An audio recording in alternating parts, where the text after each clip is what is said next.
this thing on? Oh, yeah. Okay. Hi, everyone. I go by my written name, my book name, Felicity. And this is a piece that I've written called Dear Mr. Possibility. It was written January 16th, 2018, so it's a very recent piece. And I'm going to read it to you. If you like what you've heard, then hit the like button and share. And if you don't, thank you for your time anyway. So here we go. Dear Mr. Possibility, so let me start by asking a question. When you look at me, do you see possibilities in me? What is it that you see? I'm just saying that I know it's not only my insecurities that you see when you look at me. I am who I am, and I can only be me.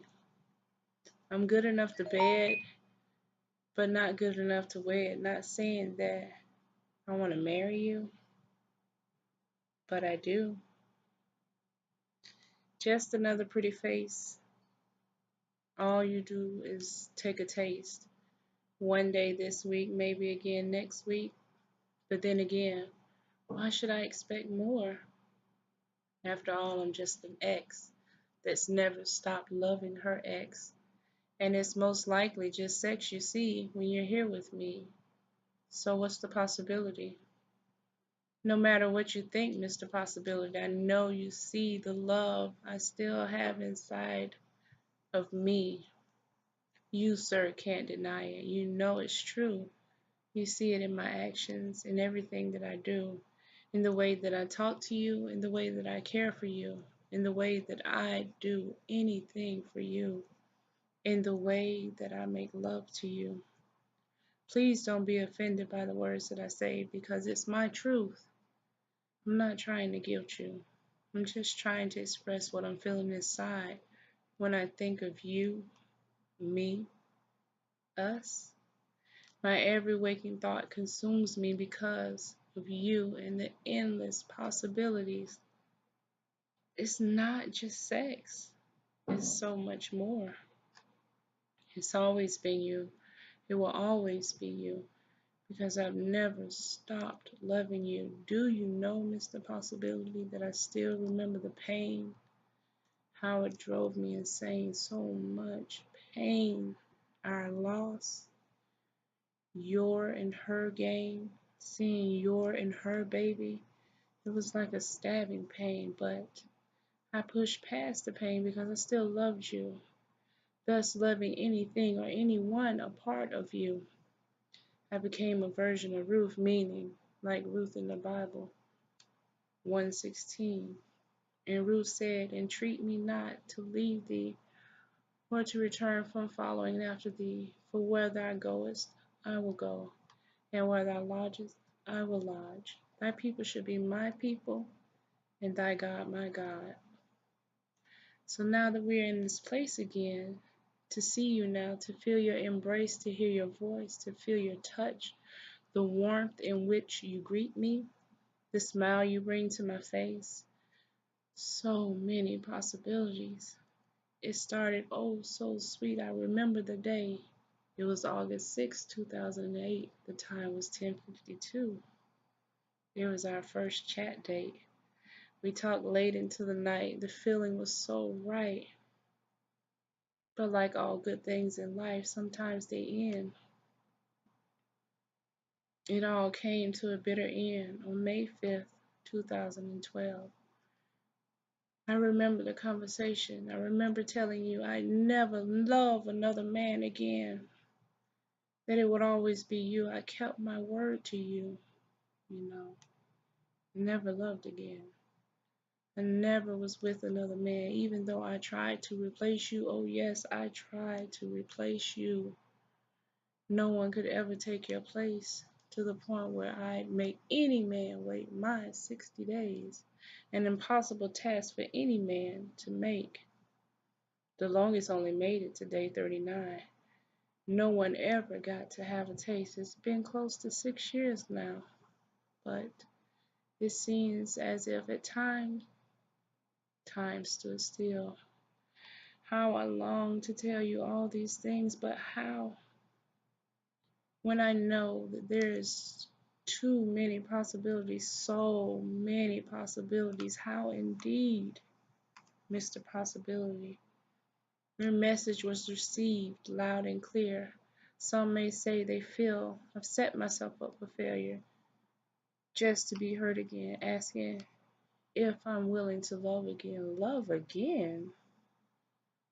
So to them I say, how can you ask such a thing of me when you can clearly see that I never stopped? The love never ended. The love is still inside of me. But what they fail to realize is that true love is complex. When you truly love someone, you can't just turn it off. Love is not a faucet. You can't just turn it off and on and on and off. You see, it just doesn't work like that.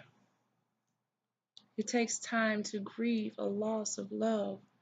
When it's real, you have to have time to heal. And so much happened in such a short time. So many things. I hated you, Mr. Possibility. You took away all my possibilities. For the first year, all I did was cry, asking God, why? My God, why me? Why? The next 6 months, I completely lost myself in my grief. Doing but not knowing, going and not knowing how, to the point of insanity. The beginning of year 2, I found my reprieve. I started again to just love me for me. My mind told me, just let it go. He doesn't want you anymore. Find your own new possibilities, because there were no more possibilities for you and me. So I began to live again, slowly at first, day by day, month by month, and finally year by year. And so now I find myself saying those sayings as if they're coming true, like life has a way of coming full circle. Or if you love someone so much and it doesn't seem to work, just let it go. And if they come back to you, then it was meant to be. But if they don't, then they were never yours to begin with. But my all-time favorite is, God doesn't make mistakes. Everything happens for a reason. He sends people into our lives, whether it's to teach us a life lesson or to be our life's blessing. Good or bad, everything has its season and its reason.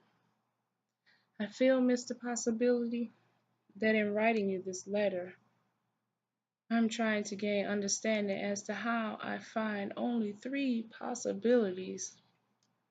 Why you can't see yourself being with me, loving me. Is it because I can no longer carry your seed? Or maybe it's because this disease has the potential of one day taking my life from me. Or last but not least, is it because you just never really loved me?